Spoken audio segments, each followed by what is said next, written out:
right direction right now.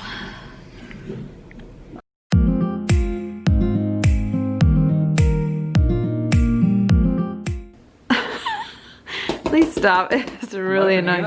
Even Maggie's like, yeah. Anyway, we're opening the bassinet. I'm gonna set that up. Woo! And I also have some really cute clothes. These are from my sister Sarah. And then my cousin's fiance did this, and I got this from her, so I can't wait to like frame that. I got my boppy. Ooh, that was fast. Oh, it like comes in a bag. That's nice. Oh, I don't think it's that hard to set up. I think you just kind of Clip it all together. Unfold it. Coronavirus. Oh. You need to read the instructions at all?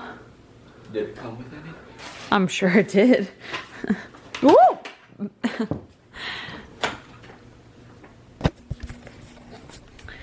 I'm gonna sit down. I look a little crazy. I look so washed out. Maybe I gotta put some lipstick on, shall we? I look a little, Anyway, so I was watching a TLC show. Oh, about... this is the piece that I was missing. Oh, you got it? You found it? Yeah. Good. Anyway, I was watching a TLC show about about people expecting babies, and I got a little bit crazy. Nesting-ish. Crazy. That's the right word. Jaiden says crazy, but no, I am now, how many weeks is it? I'm now 28 weeks. So this is the belly. My mirror is a little bit dirty. But yeah, and my hair is in a crazy bun. I've been trying to not wash it as often, so that's why it's like that. But anyway, I was watching a TLC show, and I like needed to nest a bit. And we are, excuse the messy bed, but we are gonna be setting up most of her stuff in this room instead with us, because there's a ton of space. It might not look like it, but there's a ton of space over there. Instead of setting up her room and her nursery in the guest bedroom, because we're using that as an office. And to be honest, it's just better to keep it as an office, so yeah. Okay guys, it is up. Right now we're just putting it over there. It doesn't need to be next to my bed, but it looks good. Awesome. Thank you. And now I can put some of the random clothes and stuff that I have here. So, yeah. Oh, now you're filming me now? Uh-huh. Hey guys. I have to pull my shirt down because it's like... Anyway, Jaiden and I bought these ourselves. It's like the only thing that we bought together, right? Mm-hmm. Yeah. Look how cute. I realized I had no like actual pajamas or anything like that. I just had fancy clothes. So like let me get that. So, and then we have some cool other goodies. We got the owlet, which is awesome. I'm sure I'll probably do like a sit down video with this, but I have my vlogging camera if you want my vlog. Hi, do you want to talk or do you want me to talk? You can do it. Okay, I feel really weird, a weird angle. But basically, am I too soft? I don't know. For 24 hours, I've had a lot of pain. Oh, she's kicking me. And apparently it's like, could be contractions. So anyway, we're here in labor and delivery, just getting monitored. So I look crazy, but we were just like, let's go. Let's get this checked out. So yeah, that's what I don't know why I'm laying flat. But, yeah.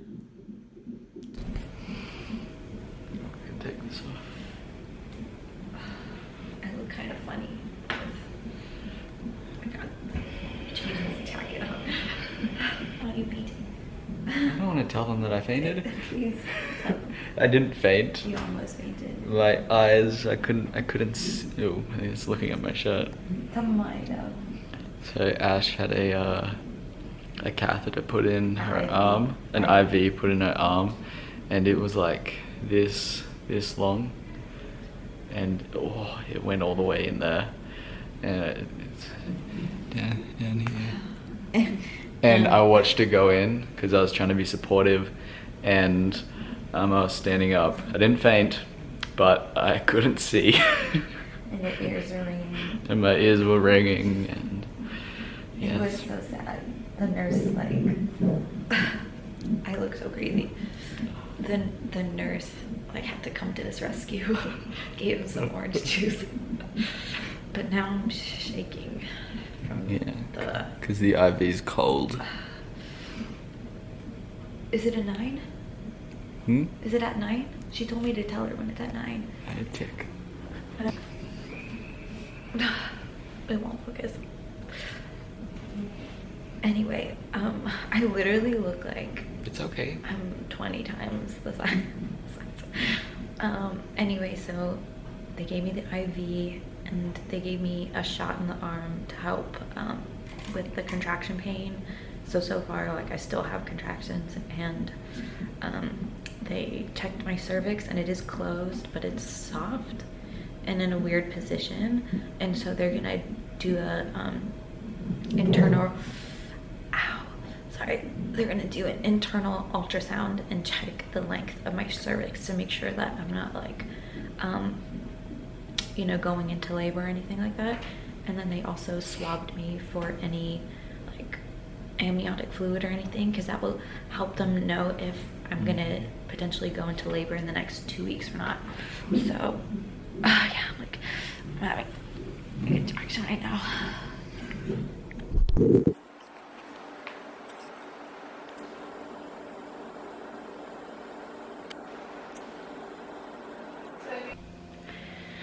Okay, what's up, guys? I'm just getting into bed.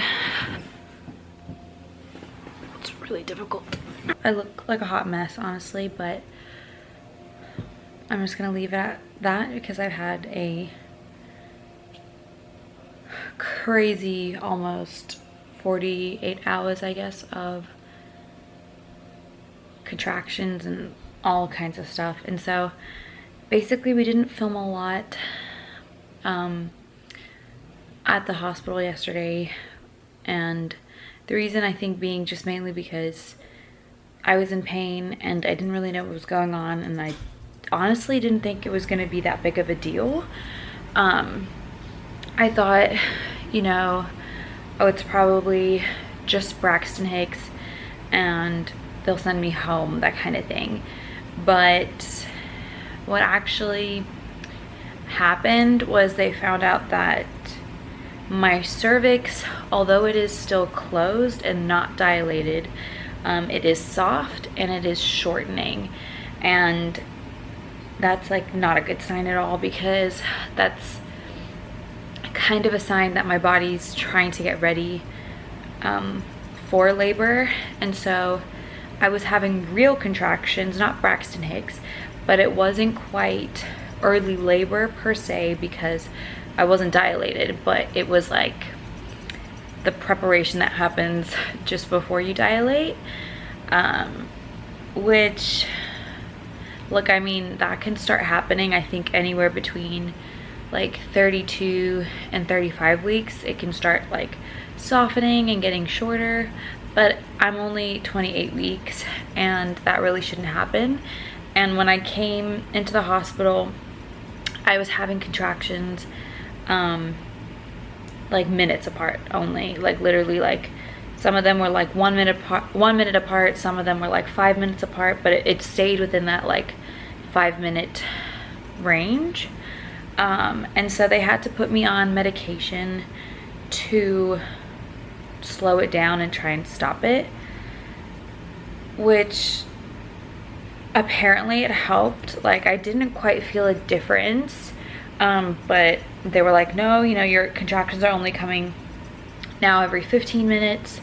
So I was like, okay, like, that's good, you know. But to be honest, like it felt like a weird situation because I don't know, I'm still mind blown that I was having contractions, because what I thought was baby moving and going into a ball were contractions. And so if anything, I've been having Braxton Hicks contractions for at least 2 months now, like at least. And obviously it didn't happen often, but it did happen, and I had no idea because I just, like, sure, it's painful and it's really uncomfortable, but I always expected like contractions to kind of stop me dead in my tracks and just to be like excruciating pain. And to be honest, it wasn't excruciating. Like when the nurses asked me, like, on a scale of 1 to 10, like, how do you feel? And I was like, yeah, I feel like a 5, you know? But the fact that the reason why I'm here is because I'm concerned because it's happening so often. Like I'm constantly in pain. And so they like just confirmed everything for me, and they're like, no, like, yeah, like you're having contractions, like this hurts, you know? And so my mind's just kind of confused because it didn't hurt as bad as I thought it would. And I guarantee the pain will get worse, especially as I approach real labor. But yeah, I know I'm like mumbling, so I'm gonna try and get this explanation done fast. But at the end of the day, they were going to give me a steroid shot to try and help develop baby's lungs and different things like that. So if she, you know, has to come early, then at least she has stronger lungs and maybe won't need a lot of like care in that department, so tubes and stuff like that, like breathing help. But then this is the juicy part. Okay, so I cannot get over how my hair is wet because I took a shower, but I just feel so like, I feel so dead, you know, no makeup, hair wet, I don't feel good. But anyway, they were going to give me the shot, which I was all for, because I know that my sister had the same issue as me, where she also went into like early preterm labor at 30 weeks with her baby, and they had to give her the steroid shot and then put her on bed rest, and then she managed to keep him in until like 37 weeks, which is great, which is what I hope to do. But so I knew about the steroid shot, and I was like, yes, like anything to help my baby would be fine, you know, like I'm okay with that. And then the nurse said, okay, well, like, you know, your doctor, like your actual doctor is coming in. She's like starting her shift, so I'll ask her what she wants to do.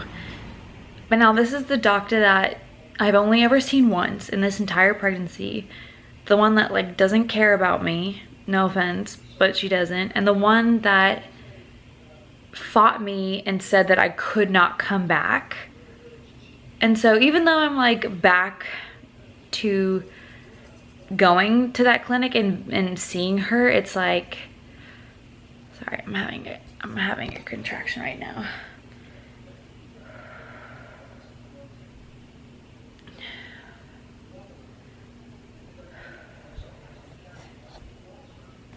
Okay, I'm back. Oh my word, I'm just sitting here. Look, I literally look so big. Anyway, back to my story. Sorry, this is all over the place. Anyway, it's the doctor that I basically have not had a very good history with. And so she apparently told the nurse, no, it's fine, she can just go home and be on bed rest and just keep her appointments with me and not get the shot, not anything like that. And I was just kind of like, I don't know, like I didn't feel okay with that, because it was like, it's one thing if you go in to the hospital and they tell you you may have a problem, and then at the end of everything they come and they tell you, good news, never mind, you don't have it, or it's not as bad as you think. But here I am in the situation where I think, oh, maybe it's nothing. They tell me, oh no, sorry, it's actually something. And which, you know, like they can't really stop from happening. So basically, in general, they can't stop me from going into labor. They can only try and do what they can to slow down the process. And then they tell me, you know, but even though you do have this problem, we're not going to fix or help the baby thrive if she does come early. And that just really annoyed me. So anyway, we got discharged late last night. We came home and I just slept, and I got my IV out, and literally look at that bruise. I'm like, I'm in so much pain, but at least my contractions are far apart. This morning they were 15 minutes apart, which was still too close than I would like, but now they're like sometimes an hour apart, sometimes they're 30 minutes apart. So I'm just like thankful that they're not as bad and that they're far apart. But yeah, so I'll keep you guys updated.